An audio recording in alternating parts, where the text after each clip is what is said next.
Partia Demokratike ka publikuar listën e plotë të emrave në të 12 qarqet e vendit. Në qarkun Shkodër lista kryesohet nga drejtuesi politik i PD-s në këtë qark Luciano Boçi, më pas lista vijon me deputeten aktuale Greta Bardeli, e cila mori dhe numrin më të lartë të votave nga gratë në primare.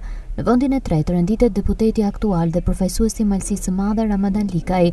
Një emër surprizë i renditur i katërti në listën e mbyllur është ai Kliti Hotit, pjesë e biznesit në qytetin e Shkodrës. Surprizë mbetet lënia jashtë listës së sigurt të Bars Pahis, i cili mori numrin më të lartë të votave nga dega e Partisë Demokratike në Shkodër. Jashtë listës së mbyllur është lënë gjithashtu deputeti aktual i PD-s Ludovik Hasani, po ashtu Tedi Kopliku, pjesë e departamentit të Brain Gain të PD-s, i cili u përfol të ishte pjesë e listës së sigurt të PD në Shkodër, është vendosur në listën e hapur.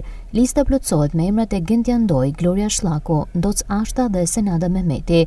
Pjesë e listave të hapura në Shkodër janë edhe aleatët e PD-s që përfaqësohen me emrat e Arben Lushaj, Matilda Matia, Lilian Idrizi dhe Ermira Andrevashaj.